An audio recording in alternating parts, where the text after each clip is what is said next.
বাংলাদেশের বৃষ্টির অদ্ভুত গতি। এতে ভিজলেই মানুষ হয় কবি, না হয় দার্শনিক হয়ে যায়।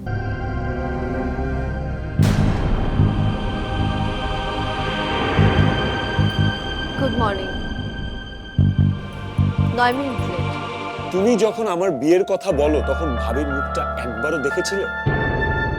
দেখেছিলে ওই মুখটা? মুখ থেকে তার সমস্ত আলো কিভাবে সরে গিয়েছিল?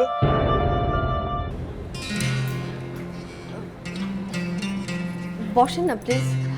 আর না জানি এভাবে হুট করে চলে আসাটা মনে হয় আমার উচিত হয়নি। না না, ঠিক হয়েছে। না, ঠিক হয়নি, মানে ঠিক আছে। সরি, আপনি বসেন।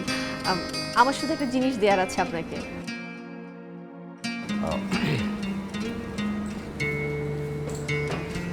প্লিজ বসুন না।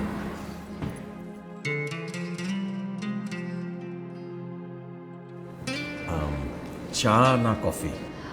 কফি।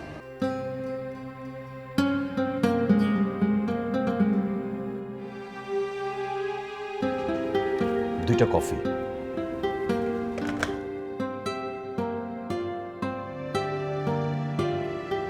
এই কথা সত্যি যে আপনাকে দেখে আসলে ভীষণ চমকে গিয়েছিলাম।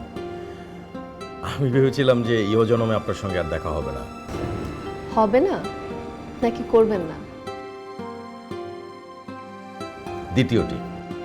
আমিও তাই ভেবেছিলাম, কিন্তু মৌ আর আপনার ছবি দেখে আপনাদের বাড়িতে গিয়েছিলাম। জেনেছেন নিশ্চয়ই? জানিনি, তবে বুঝেছি।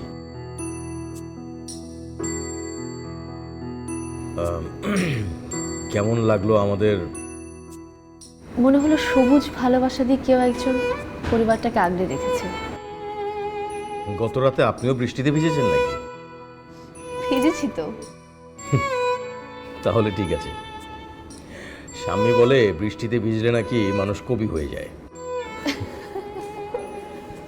দাও।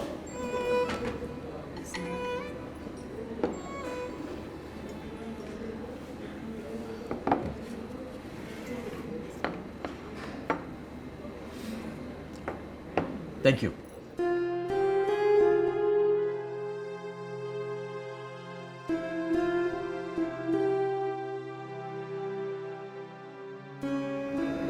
কাঁদবো না।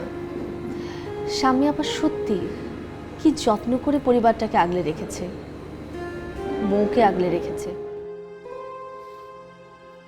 আমার মৌকে কেমন লাগলো? যেন নিজেকে দেখলাম। কফিটা ভালো। প্রথম প্রথম তো, তাই ভালো লাগছে।